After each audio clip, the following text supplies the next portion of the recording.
Welcome to future zone academy. आज हम class 12 के केमिस्ट्री सेक्शन की ओर बढ़ते हैं।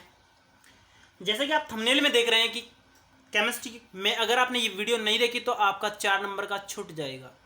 ओके, तो वैसे ही आप लोग ध्यान से देखिए। आप लोगों को मैं बताता हूँ, इस चैप्टर से आपकी जो ये वीडियो बना रहा हूँ, इस वीडियो में से कम आपका 4 नंबर का जरूर आएगा। और वो क्या आएगा वो भी मैं आपको बताऊँगा। तो आप वीडियो को शुरू से लेकर लास्ट तक देखिए। और वीडियो आपको अच्छी लगती है तो लाइक करें और हमारे चैनल को ज़्यादा से ज़्यादा सब्सक्राइब करें। और अगर आप हमारे स्पेशल बैच से जुड़ना चाहते हैं तो आप 8755084148 पर आप संपर्क कर सकते हैं।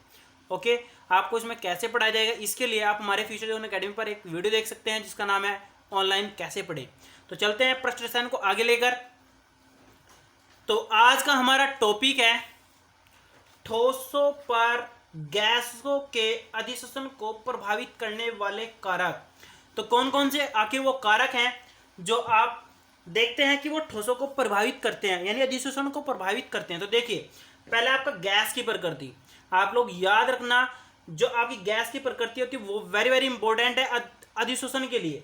कुछ गैसें आपकी ऐसी होती हैं जो बहुत ज़्यादा आपकी क्या होती है, अधिशोषित होती हैं। जैसे कि आपकी CO2 हुई, जैसे कि आपका HCl हुआ, जैसे कि आपकी अमोनिया हुई। ये सारी की सारी गैसें आपकी बहुत ज़्यादा अधिशोषित होती हैं। लेकिन कुछ गैसें आपकी ऐसी भी होती हैं जो आपकी अधिशोषित बहुत कम होती हैं। जैसे कि आपकी नाइट्रोजन हुई, हाइड्रोजन हुई। ये ऐसी गैसें हैं जो आपकी ना के बराबर अधिशोषित होती हैं। तो आप कह सकते हैं कि प्रकृति भी आपकी वेरी वेरी इंपॉर्टेंट है। तो आगे बढ़ते हैं। ताप का प्रभाव, ताप का प्रभाव किस प्रकार पड़ता है तो मैं आपको पहले ही बता दूं, जैसे जैसे आपका तापमान बढ़ेगा तो वैसे ही आपकी जो है ना अधिशोषण की अक्षमता होती है वो कम होती चली जाती है। आपका ये अगर अधिशोषण की क्षमता देखें तो वो आपकी तापमान पर निर्भर करती है।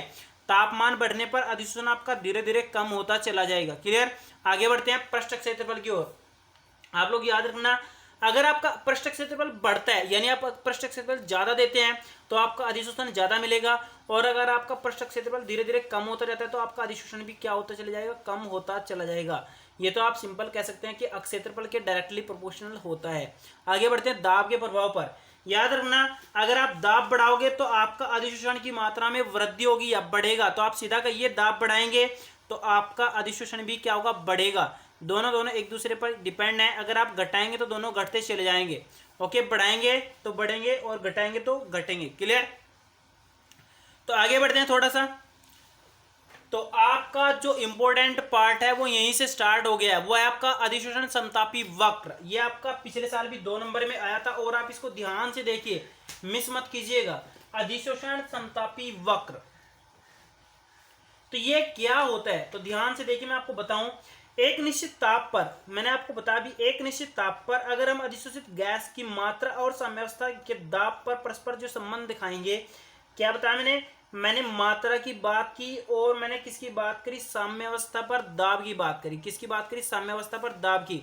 अगर इन दोनों के बीच में हम ग्राफ खींच लें, क्या खींच ले, ग्राफ खींच ले, अधिशोषण के समय मात्रा और दाब के मध्य ग्राफ खींच ले, तो वो आपका क्या हो जाएगा, अधिशोषण समतापी वक्र हो जाएगा। क्या हो जाएगा, अधिशोषण समतापी वक्र हो जाएगा। इसके बारे में 2 अलग अलग वैज्ञानिकों ने चर्चा की, उनके बारे में हम यहीं पर डिस्कस करेंगे। वो क्या है, एक तो हमारा था फ्रेंडलिक, दूसरा था लैंगम्योर। तो पहले हम फ्रेंडलिक के बारे में बात करते हैं। तो फ्रेंडलिक अधिशोषण समतापी वक्र में क्या बताया गया था, आइए इस पर देखते हैं एक बार। तो इसमें आप लोग याद रखना, अगर किसी निश्चित ताप पर दाब के साथ अधिशोषण द्वारा अगर हम अधिशोषण वाली गैस की मात्रा के बारे में बात करते हैं, क्या कहा, तापमान अगर निश्चित रखकर हम किसी दाब के बारे में और मात्रा के बारे में जो ग्राफ खींचेंगे वो आपका अधिशोषण जो होगा वो फ्रेंडलिक अधिशोषण समतापी वक्र होगा। क्या होगा, फ्रेंडलिक अधिशोषण समतापी वक्र होगा। और जो इसकी समीकरण होगी वो होगी x/m बराबर Kp⁴ 1/n। क्या होगा, Kp⁴ 1/n। जहां पर आप ध्यान रखना, जो x होगा वो अधिशोषण गैस की मात्रा होगी, जो m होगा ना वो होगा आपका अधिशोषक की मात्रा होगी जो आपका शोषित कर रहा है, और p जो होगा वो आपका दाब होगा, और जो n होगा वो मोलों की क्या होगी, संख्या होगी। क्लियर। ये आपका क्लियर हो गया होगा। तो इसकी सीमाएं भी आप एक बार देख लीजिए, सीमाएं इसकी क्या क्या है ये आप लोग याद रखना। अगर आपकी पहली कंडीशन, अगर आप दाब ज्यादा कर देंगे तो ये आपका काम नहीं करेगी, ये समीकरण आपकी फेल हो जाएगी।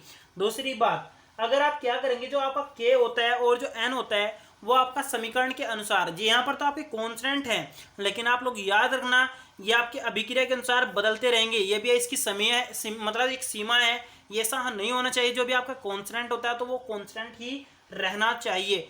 तीसरी कंडीशन देखिए आप लोग ध्यान से, इसका अगर कोई गणितीय आधार व्यक्त करें तो वो कोई गणितीय आधार व्यक्त नहीं है। ये आपका गणितीय आधार व्यक्त करने की कोशिश की गई है, ये आपका बार बार हर समीकरण के लिए बदल जाता है, क्योंकि के और एन ही कांस्टेंट नहीं है, ये बदल जाते हैं, तो ये आपका गणितीय आधार व्यक्त नहीं करती है। तो आइए नेक्स्ट के बारे में देखते हैं। नेक्स्ट थी आपकी लैंगम्योर अधिशोषण समतापी वक्र। ये आपकी इस बार मतलब सिलेबस से कट गई है और ये आपकी हायर क्लासेस में आपको पढ़ने को मिलेगी। हम इसके बारे में बस नाम यहाँ पर देख रहे हैं, बाकी इसके बारे में कोई भी इंफॉर्मेशन हमारी इस क्लास में नहीं रही है। आगे बढ़ते हैं अधिशोषण समदाबी की ओर। किसकी ओर बढ़ते हैं? अधिशोषण समदाबी की ओर।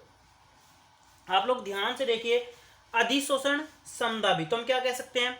अगर हम निश्चित दाब रख दें, क्या रख दें? निश्चित दाब। दाब आपका क्या कर दें? कांस्टेंट कर दें, तो जो हमारी x बटे m के बीच में जो हमारा क्या होता है? वक्र होता है ताप के अनुसार, तो उसको हम क्या बोलते हैं? अधिशोषण समदाबी बोलते हैं।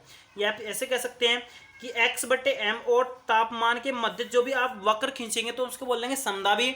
और पीछे आपने क्या पढ़ा? अभी समतापी, तो वहां पर आप देख रहे थे, वहां पर आप x बटे m और प्रेशर के बीच में ग्राफ खींच रहे थे, क्योंकि आपका समतापी का मतलब है तापमान तो आपने पहले ही कांस्टेंट कर दिया, समान कर दिया, तो यहाँ पर आप समदाबी में यहाँ पर आप समान दाब करके x बटे m और t के मध्य ग्राफ खींचेंगे, तो वो आपका क्या होगा? अधिशोषण समदाबी होगा। क्लियर? आगे बढ़ते हैं, अधिशोषण के अनुप्रयोग के बारे में बात करते हैं। तो इसके कौन कौन से अनुप्रयोग होते हैं? तो पहला अनुप्रयोग होता है इसका गैस मास्क के रूप में। गैस मास्क एक ऐसा प्रोसेस होता है जिसके द्वारा हम गैसों को अधिशोषित कर लेते हैं। मतलब ये ऐसी युक्ति होती है, जो आपकी जो गैस बेकार होती है उनको तो बाहर ही रहने देती है, जो आपकी इंपॉर्टेंट गैस होती है उसको बाहर से अंदर सोख लेती है। जैसे आप लोगों ने देखा होगा, कभी कभी जो मरीज होता है जो सीरियस हो जाता है तो उसमें क्या करते हैं? उसमें ऑक्सीजन का गैस मास्क लगा देते हैं, तो वो ऑक्सीजन को बाहर से अधिशोषित करके अपना अंदर सोख लेता है, जबकि और अदर गैसों को छोड़ देता है। दूसरे पर चलते हैं। दूसरा है कपड़ों को रंगने में। कपड़ों का रंग आप देखेंगे तो अजीबोगरीब आजकल आने लगा है, तो उसमें अधिशोषण हम सिद्धांत ही यूज करते हैं। तीसरा चलते आगे। तीसरा आप लोग याद रखना, आर्द्रता पर नियंत्रण करने के लिए। आप लोगों ने देखा होगा पीछे से एक मतलब बहुत बड़ा मतलब विकल्प मिला था, वो क्या था? अगर बादलों में हमें लग रहा है कि बारिश की संभावना बन रही है, तो वहां पर ऐसी संभावना की गई थी कि पहले ही बारिश करा दी गई थी, तो वो आपके आर्द्रता पर नियंत्रण सिर्फ अधिशोषण के द्वारा ही संभव होता है। चौथे पॉइंट पर चलते हैं। चौथा पॉइंट आप लोग याद रखना, विषमांगी उत्प्रेरण में हम इसको कुछ भी तैयार कर सकते हैं। आगे बढ़ते हैं थोड़ा सा। एक जो सबसे ज्यादा इंपॉर्टेंट है आपका, वो भी आप लोग याद रखना, वो क्या है? वो है हमारा अधिशोषण सूचक के रूप में। हम इसे किसी भी चीज के बारे में सूचना प्राप्त कर सकते हैं। ओके, बेसिकली तो आप 3 याद कर लीजिए शुरू के, तो अभी आपके इंपॉर्टेंट है, मैंने आपको बताया, यहाँ पर मैं आपको समझाने का कार्य कर रहा हूँ। आप लोग अगर नोट्स चाहते हैं तो आप हमारे स्पेशल बैच से जुड़िए और वहाँ पर से नोट्स की रिक्वेस्ट कीजिए, आपको नोट्स स्पेशल जरूर मिलेंगे। ओके, थोड़ा आगे बढ़ते हैं।